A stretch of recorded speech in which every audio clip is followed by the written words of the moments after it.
Good morning, everyone. Thank you very much for joining us today at Zen's webinar. Are you switched on to the switch off? In today's webinar, we're going to talk a little bit about the PSTN switch off. I'm sure you've all heard lots about this already, so we'll only touch on it a little bit, and we'll on the products that are available and the transition. But we want to share more about what we've learned in migrating our customers across. I'm Andy Sale. I'm responsible for broadband strategy at Zen Internet, and I'm joined by Lee Houston, who looks after our voice and UC strategy. Yep. Good morning, everybody. So you've got the two people with a lot of experience on doing this. So hopefully we can answer your questions at the end. We've set quite a bit of time aside at the end of the webinar to answer any questions. So please, if you've got any questions, take a note of them, and at the end, feel free to put them in the Q&A box. Okay, let's get started. We're going to touch a little bit to start with on what OpenReach are doing in terms of the switch off. So back in 2017, BT Group announced that they were going to switch off the PSTN network, and after that, OpenReach started a consultation on how we would go about doing that. Mm-hmm. So this is about how we could switch off WLR3, how we can switch off ADSL, how we can switch off all the products that rely on the PSTN network, like FTTC. Roll forward a couple of years to May 2021, and the first stop sell areas came into effect. So this is the first parts of the UK, Mildenhall and Salisbury, where we couldn't accept orders for all of those legacy products. It was just the new strategic products. 2023, so where we are now, we've now reached, or we're quickly approaching the point in which those areas not only a stop sell, but they'll get turned off, where you'll no longer be able to not just order them but use them. They'll be turned off completely, and that's really it. So we really just wanted to touch on the timeline a little bit. We've presented this several times. I'm sure you've all seen presentations from OpenReach or presentations from other industry bodies on what's going on. But it's been we're 5 years into the plan, get to 2025, and it's the national turn-off. So, but what does that mean? What does that really mean? How do we move our customers forward? So let's start to look at the past and the future and the product. So yeah, really just one thing I think to maybe mention on there, Andy, is clearly we're all talking about this again. We've been talking about this switch off for quite some time now. It does feel like as an industry, the level of talking has not quite been matched with the level of action yet. We know to date that we've migrated, I don't know, 4 or 5 million lines, and there's still 11, 12 million lines to migrate in a shorter time period. So we're not quite moving at the rate at which we're talking. But the only other change, to maybe if you just drop back one slide to this one here, is we've got Mildenhall and Salisbury, which are the trial exchanges for switch off. Now, they were due to be turned off in April. However, a notification from OpenReach that came out only a couple of weeks ago has caused a little bit of conversation, maybe a bit of a stir, a bit of controversy. Absolutely worth mentioning this. So I wonder whether or not it's worth just talking about that just for a second, because what OpenReach announced at the back end of January was their intention to enact some service degradation, word I struggle to say, to the services that have not yet been migrated within Mildenhall and Salisbury. So I wonder whether it's worth talking just very quickly about what it is that they're planning to do and why that's the case. Yeah, absolutely. That's a good point, Lee. Thank you very much. So the original plan was get to April and the plug is pulled, the services terminate, and any live services that were still there would just stop working. Mm-hmm. Now, obviously, that's quite impactful, let's put it that way, and there's a surprisingly large number of customers that have not transitioned yet or have not been engaging with their communication providers. So OpenReach have decided that rather than doing a hard cut-off, they're going to degrade the service. What does degradation mean? Sure. What's it actually mean? It means for, if you've got FTTC service, it could be having speeds of up to 80 meg, they'll turn the dial down so it's no more than 2 megabits per second. Now, obviously, that's going to prompt customers to ask questions and to contact their provider. And also, if you have a WLR line, you're making calls, those calls are not going to work anymore. They're going to get routed through to the OpenReach call it the credit control number, but they'll get routed through to a number of their service provider. So they pick up the phone, they try and dial anybody, and they'll get routed through to Zen or to you guys if you're buying the WLR directly from OpenReach. And those customers will obviously still be able to make 999 calls. Right. They'll still be able to make free calls to, I guess, alarm monitoring systems. So there's no risk from that perspective. But it's designed to get customers speaking. The customers that have not been engaged on what's happening, that don't know that they've that anything's going on, and service providers have been trying to contact to get them to switch to the new products, try to get them in contact to get people talking together. Yeah, I think when the announcement came out a couple of weeks ago, it was controversial, I think, at first, as people questioned this decision to downgrade a customer service or to interrupt their ability to make non-emergency calls. However, from my perspective, is the alternative is you switch that off. And degrading a service is arguably a better experience. And let's not forget, these are customers that have not yet engaged with the program, that have potentially, as far as we're concerned, our customers in the Mildenhall and Salisbury area have not responded to our attempts to enact the migration. But the other question that this raises, or that certainly partners have asked me since this notification, is, well, does this add weight to the argument that the 2025 switch-off date won't happen? And as far as I'm concerned, this question has lingered on since the day that OpenReach announced the PSTN withdrawal by 2025, and that's always the negative view that it will never happen by 2025. And the question I've been asked is whether this validates that argument, and as far as I'm concerned, it doesn't. It's almost irresponsible for us as an industry to not act towards that 2025 date. OpenReach seem very set in stone that date won't move, and we should all be working towards ensuring that our customers are migrated by that date at the very latest, as far as I'm concerned. These two exchanges, Mildenhall and Salisbury, are trial exchanges for a reason, and it's given us all as an industry, as well as OpenReach, the opportunity to learn through this migration process. Clearly, there are some CPs that have had less success than others in migrating customers, which are the customers that will be impacted by this service degradation if they haven't moved by the April date. So hopefully that's clear. As Andy said, there is the ability for you to ask questions within the Q&A. Also, we're not going anywhere, so you can reach me and Andy via your account managers should you have any more questions around that notification from OpenReach. But I thought it was worthwhile us talking about it, given the amount of conversations I've had with people in the 2 or 3 weeks since they've announced it. Yeah, and I think we should probably take the opportunity to reassure some partners that might be thinking, are my customers going to suddenly see this? Well, sure. Any of our partners that have customers in Salisbury and Mildenhall, we've already been speaking to. So if you've not heard from us, then you more than likely don't have any customers in those areas, with Zen at least. You may do with other providers if you work with somebody else. And so you should be aware of these. We might not have talked to you about the service degradation yet, because it is literally hot off the press. Yeah. OpenReach just announced that, but we will be doing if you have any impacted customers in the next few weeks. But our intention is to migrate all customers in Salisbury and Mildenhall before April, and we've literally got a handful left now, so we're well on the way to doing that. So don't worry, but I think, as Lee was saying, it's a new tactic to help us achieve the 2025, not to delay 2025. Absolutely. Yeah, absolutely. Great.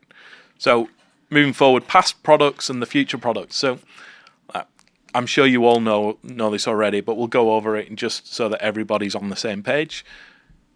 Come the national stop sell, we'll no longer be able to provide ADSL, FTTC, WLR, and ISDN. When I say ADSL, that's the SMPF product, that OpenReach product. That's the product Zen use for ADSL. So these are all products that rely on the PSTN network. WLR is the wholesale line rental product that connects to the PSTN network. ISDN is the multi-channel version of that. FTTC obviously runs over the top of a WLR line, likewise with ADSL. And so when that network's no longer there, these products are just not going to work. So what's the future? The future is FTTP, Openreach are rolling out FTTP to 25 million premises over the next few years. They're well on the way. It's approaching 10 million at the moment, which is sort of a third almost of the UK. We've got Sagia, which is direct replacement for FTTC. It's available in more or less all the same places. The only difference is you don't need the phone line. The single order, you get everything you need in one order to provide that FTTC type service. Ethernet's still going to be around, so those of you providing Ethernet lease lines, it's still around, and it's evolving with even faster bandwidths all the time to give you a real uplift and a real difference between FTTP on the bandwidth front. Not to mention all the service improvements and the service level enhancements you get with Ethernet. And when it comes to voice, it's voice over IP, and for Zen that means cloud comms. I don't know if you want to talk a little bit about cloud comms, Lee. Sure. Yeah, more than happy to, Andy. Clearly, cloud comms, as far as working, is a big product. We've been actively in the IP voice, kind of UC market within our partner space for probably 6-7 years now. Obviously, our experience has grown over that time, as you can imagine.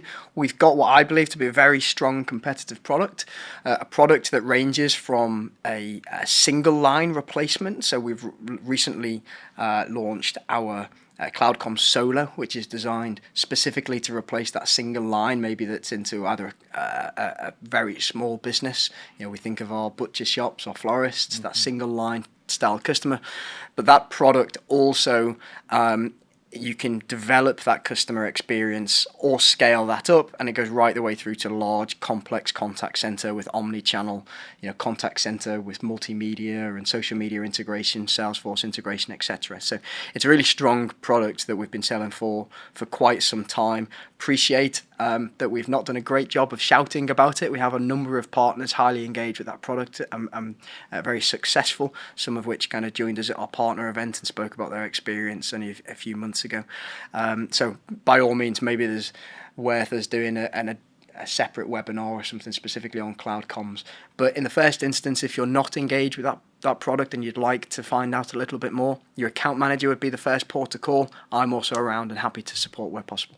Yeah, thanks, Lee. Yeah, so on the future products, or strategic products, here at Zen, we've seen that around 90% or more than 90% of our orders every month are for FTTP and Sagia. So we've seen that we've kind of turned off the tap. All the new orders that are coming in are on the products we want, that they're going to be around come the end of this year and into 2025. But we're also seeing that it's around 20-25% of customers that order FTTP or Sagia are taking a VoIP service from us. So I think that will can help partners understand or appreciate how much demand there is out there for those kind of products.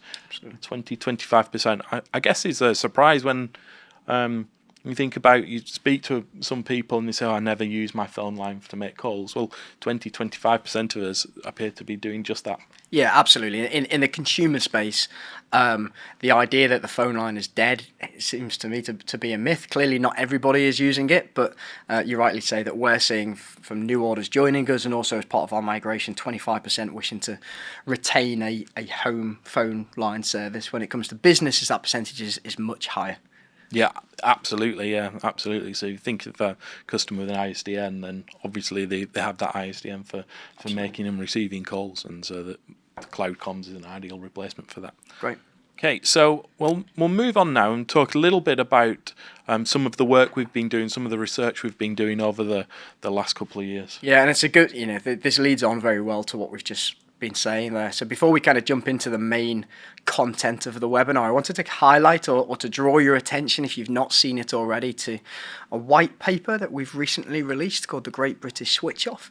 So a couple of years ago, I think in 2021, we enacted the support of a reputable survey organisation, PR and survey company, and we went out to the business community and we spoke to literally hundreds of organisations, to IT decision makers, to CEOs, to business owners, both in SME ranging up to enterprise, and we asked them lots of questions around their understanding of the switch off, how much they knew, how prepared they were, and it was pretty concerning, the level of knowledge in the industry, right, within the business community about what was happening.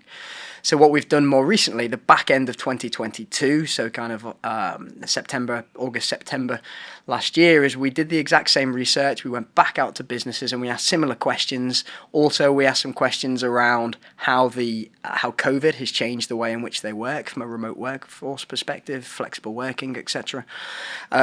But there are some, as far as I'm concerned, there's some really good insight in this white paper. So if you've not seen it already, then it's available to you. I'm sure we can send it to you after the webinar so everybody has access to it. But what's changed over the time period from the first time we did it to the second, certainly is that customers seem to be more aware of what's happening. So this switch off we've been droning on about as an industry for some time, the message seems to finally be landing, which is testament to you as our partners and to the industry more widely around getting that message out there and actually talking to customers about the switch off. However, whilst customers seem to be more aware of what's happening, we're still seeing a high percentage of customers with old technology not knowing what to do. So that's the next part, right? And the report and the white paper goes into a little bit more detail around where people's concerns are, the sort of things that they're thinking about from a decision-making perspective. So again, if you've not seen it, we'll make that report available. There's some really good insight in there, which hopefully help you with the planning of your migrations for your customers. Great. Thanks, Lee. So as we move on to kind of the main objective of the webinar, which is for us to just give you a little bit of the learnings that we've had in terms of our migrations at Zen. Clearly, we don't have all of the answers. Clearly, we've made mistakes along the way too. And also, I appreciate there will be people that have joined today's session at various stages of their own migration journey. We can see the quantity of orders, migration orders from within our partner community. Some are clearly more proactive than others. We have people that are actively doing migrations on a daily basis, and then we also have another cohort of partners that I would suggest are not yet actively migrating their customers. We can see the size of their base and it's not moving in the direction that it should. So potentially today's webinar will be more helpful for them, and there'll be some insight. So like any good strategy, you need a 3-point plan, which is how we've approached our migrations at Zen. As Andy said, we're actively doing, several hundred of these now, actively a day, moving our existing customers. But the first thing that you should be thinking about, as far as, or how we approach this, the first thing that we looked at was this migration matrix. Now, you showed a slide earlier on, which had existing products as they stand today on the left-hand side, and products that they're moving to on the right-hand side. Now, that unbelievably helped our sales team of actually having that visual representation of what's we've been talking about this for a while, but actually seeing this is going to this really helped our sales teams.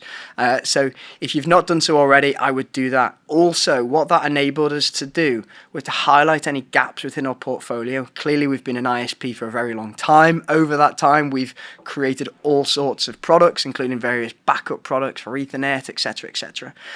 And actually building out this matrix from existing products to migratory products highlighted several holes within our portfolio of products that weren't on our development roadmap. So kind of one leads into the other here. First stage is do this migration matrix. Secondly, conduct that review of your portfolio. What I found talking to some of our partners that aren't as experienced in voice is they're looking, saying, okay, we've been supplying ISDN, but they have a PBX on the end of that. We've not really been in the UC space before. How do we approach these customers about the migration?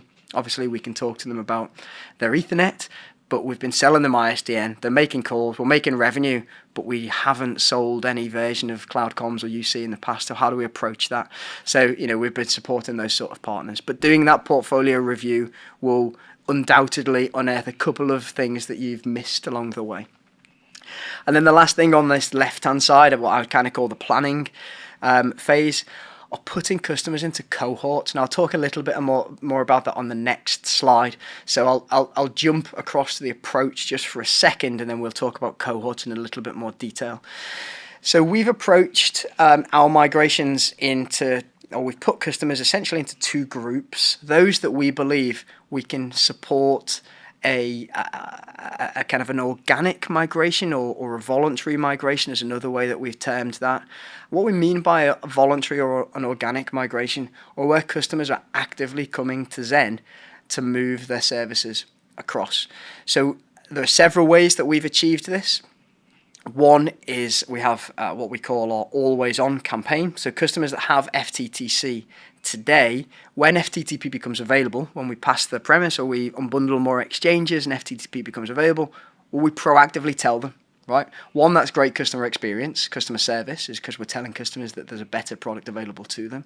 And two, just by having that proactive email comms enables customers to come into us and removes or reduces the number of kind of managed migrations that we'll have to do later down the line. So that's kind of one way that we're approaching this voluntary migration, is using the data that's available and actively getting customers to come to us.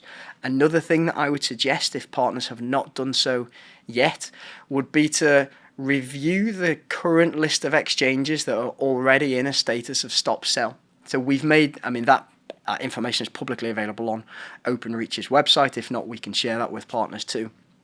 But it would be useful as a starting point to wash that stop sell exchange data against your current asset register and see how many customers are already impacted by this industry change. All right. And then you can proactively engage with those customers and allow them to migrate at a time at which suits them. So that's the first part. The second way in which we're approaching this change are what we're calling managed migrations. Now, clearly, when we talk about cohorts, some of these customers will be easier than others. But what I mean by a managed migration is where we are contacting the customer to tell them that their service will change on X date, and we're proactively making that change for them. So hopefully that makes sense, is we are trying to reduce the quantity of managed migrations that we're doing by providing content and emails to our partners and to our customers in order to for them to organically migrate their services. So that takes us on to the final step, which is the actual execution, which is obviously fed by both of those approaches that I've just mentioned. So the first is forecasting. Now, forecasting is a nicer way of saying targeting. I have found or been surprised by the quantity of partners that are still remunerating their sales teams and their account management teams in the same way that they have done for years. I would suggest that if you are still remunerating sales teams for just re-signing customers or remunerating sales teams to bringing on new WLR business, then now's the time for that to change. And we should be remunerating sales teams or targeting sales teams to actively migrate customers, because we're doing a disservice to our customers if we leave this too late. So we've put forecasting on there. I would go a little bit stronger and say targeting, making sure that our sales teams are rewarded or remunerated or targeted on migrating existing customers. And clearly, you should be trialing this, especially if we mentioned before those partners that maybe have not sold much UC in the past and are now entering the world of cloud comms. Use your friendly customers first. Don't go out and start trying to win really complex contact center environments for your first UC deployment. To start small and grow and obviously get your understanding. And phased approach is the last thing we want customers or partners to be doing, is to be looking retrospectively, is to be looking inwards and not outwards.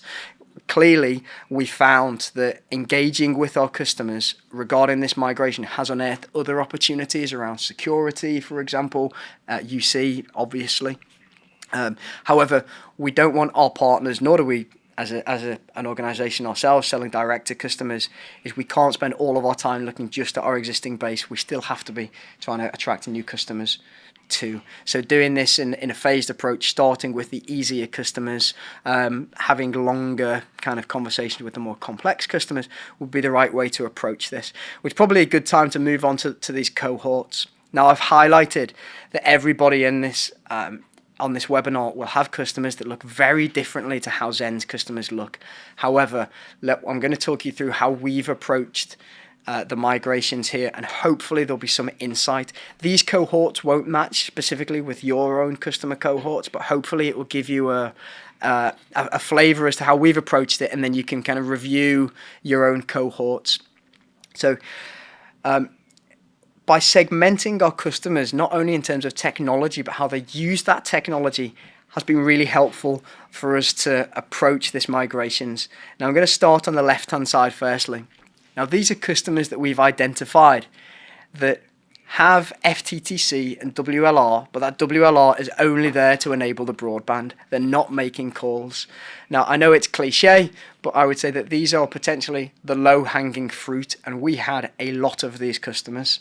Now, that migration for these customers that don't make calls is far simpler than to migrate a customer that is, and you have to obviously think about number porting and what IP voice products they're going to have on the other side of it.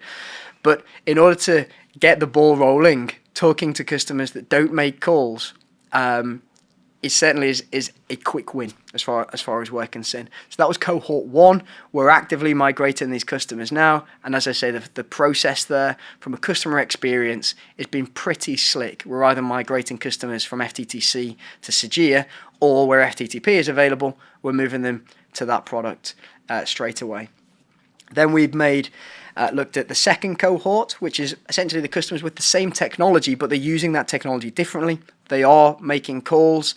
So clearly the kind of the gestation period of talking to a customer that does make a call and migrating them will be longer than those that don't make calls. So we're engaging with these customers early on the understanding that we need to really understand their voice requirements, because they will vary from a very basic dial tone requirement to wanting some form of integration to contact center to queuing. So we're engaging early on the understanding that they will take longer. Next is it's kind of 2 elements really, and we've almost grouped these together. But these are customers that have split services. They have their PSTN based service with Zen, and they have their broadband with somebody else, or vice versa, right? They have their broadband with Zen and the WLR with somebody else. Now, as far as we're concerned, is to race to talk to this customer, because whoever talks to them first is probably most likely to win this, most likely to win that race. You will find that customers will often get a better service bundling those 2 products and bringing them in together, but there is a big of a risk as there is an opportunity to not contacting these customers early. So in terms of priority, I would have these very much high up on the agenda of contacting customers that have only one of the 2 services with you and engaging with them early. As I say, it's a risk that you will lose that service if the other provider gets in there before you. It's also a very good opportunity for you to win that service that resides elsewhere. Then we've got the next cohort, which are fiber ready customers. I've already told you that there are customer that to wash that data. We're proactively talking to customers that are fiber ready. So if they have FTTP available that they don't have it today, then they should go out. You should be using that information to proactively contact your customers. And then the final cohort is just a nod to those of you that are currently selling to consumer customers, where you may have customers that have vulnerabilities. Then you need to be aware of these. There are certain Ofcom requirements with regards to battery backup, levels of service that you need to be aware of. So appreciate not everybody here will sell to consumer customers, but some of you will. If you're not capturing vulnerabilities, then you need to really ramp up your activity to start to do so. So hopefully that was helpful. Conscious of time, and there are questions that are coming in. So we'll move to those questions now. Just as kind of before we do that, just extend my point that we made earlier is that me and Andy aren't going anywhere. Your account managers aren't going anywhere. There's a lot of content that we've spoken to you about today. If you have any questions, you want more support, you want to learn more about what we're doing, you want marketing support, which I can see a couple of questions have come through on that already, then engage with your account manager first and foremost, and we'll go on from there. So we'll start to look through the questions. There's a lot to go through. I would say that we may not get through all of these today. We will come back to you. If we don't answer your question now, is either kind of myself or Andy, or via your account manager, is we'll endeavour to answer your questions post-webinar. Okay. So I think looking at the questions, there's two or three of them that are asking around SOTAP. So for those who don't know, SOTAP is a transitional access product that's designed to enable service providers like Zen to offer ADSL after these stop sell date in 2023, so September this year, and whether Zen are going to offer that product. So at the moment, we don't have any plans to offer that within the next 12 months or next 18 months. And the reason for that is SOTAP is available where there's no other fibre products. So if there's no no Sagia, no FTTP, then SOTAP comes into its own. And we think it'll be ordered by customers that don't have access to anything else as well. Mm-hmm. So customer would take SOTAP if they can't get anything better. The latest data from Think Broadband published this week shows that 99% of the UK has access to a fibre or full fibre broadband product. Mm-hmm. And so the number of customers that would be that need SOTAP is very, very small, and that number's just getting smaller all the time. So Openreach are rolling out FTTP, obviously across the UK, and some of that will be in areas that can only get ADSL today. So if we think about city centres and exchange-only lines, there'll be quite a few partners, I imagine, that have exchange-only lines. That's a line that doesn't go back to a cabinet, and so FTTC-type products aren't available. The rollout of FTTP will tick off a few of those sites, or quite a few of those sites, and they'll go straight from ADSL all the way to FTTP, and it'll be transformational for those businesses. And the remaining will be in very rural locations. And some of those will be also covered off by FTTP through the sort of government-funded schemes. So it will get that 99% with access to fibre broadband of one type or another is only going to increase over the next few years. Now, if we roll forward a little bit and we've still got customers that don't have access to anything else, we will review the situation at that point. Yes. So this isn't a, no, we're not doing SOTAP ever. It's a, we're not doing SOTAP at the moment, and we don't have any plans to deliver it this year. But if it's needed in the future, if it's the right choice, we will absolutely make it available to our partners. Great, and kind of leads on to another question, which I think you've answered there.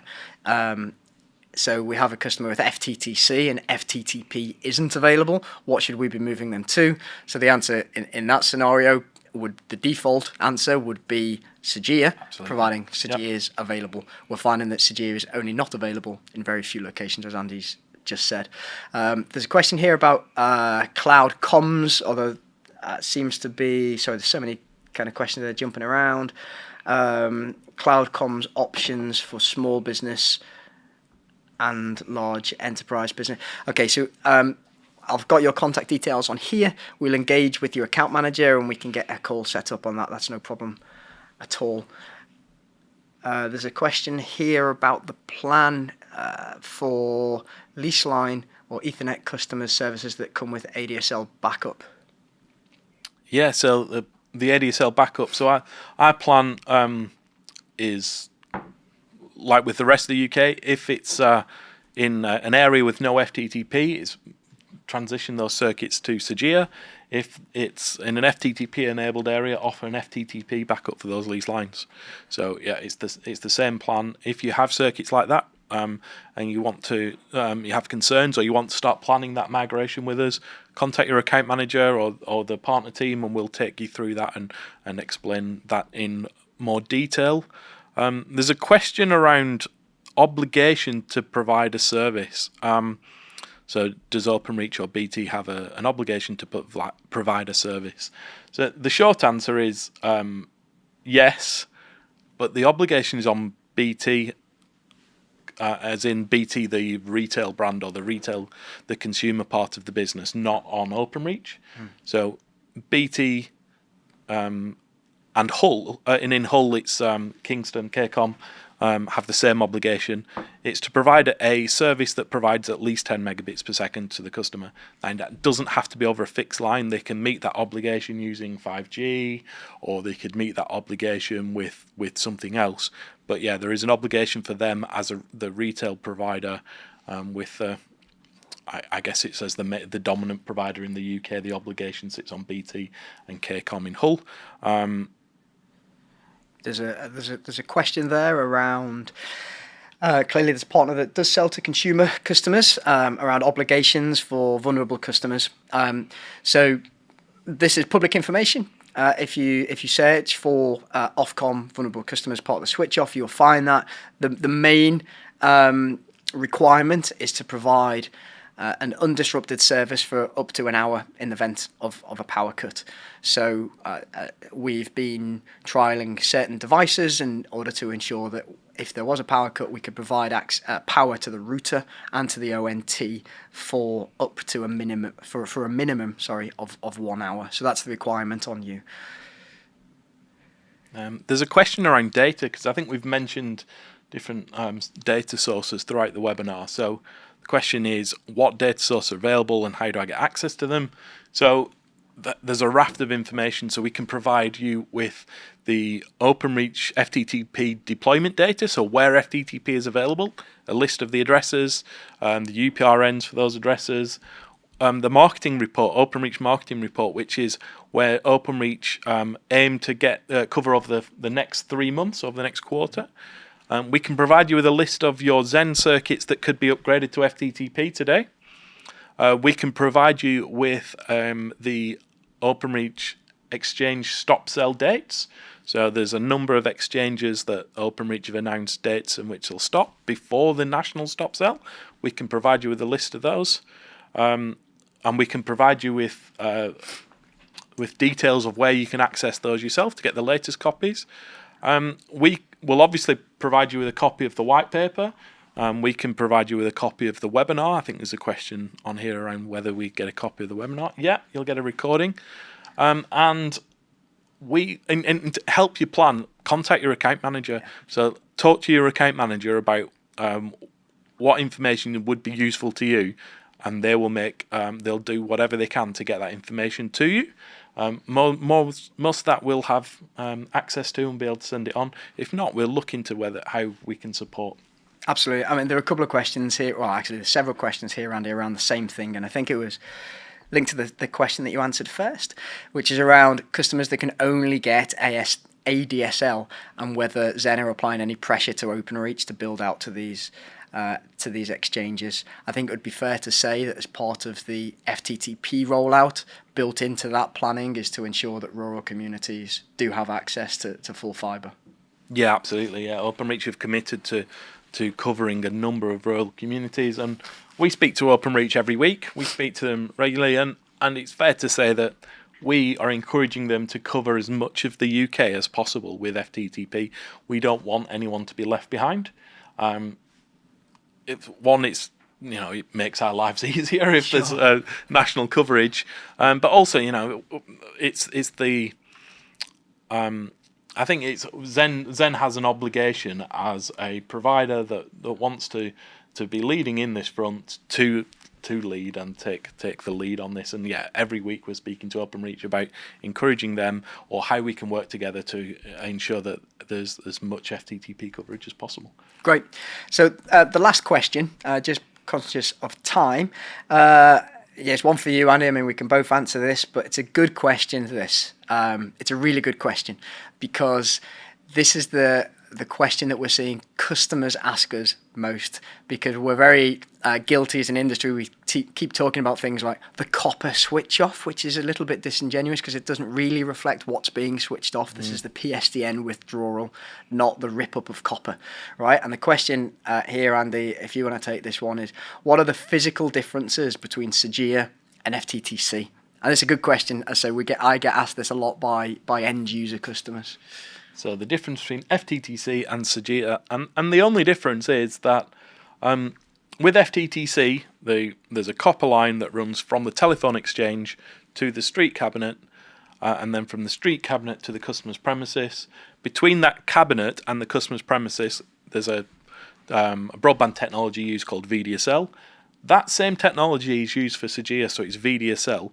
The difference is that the copper line from the cabinet back to the telephone exchange is no longer carrying any voice. So it's the copper that's in the ground is simply used for that VDSL signal. So it's the same technology, it's the same piece of copper.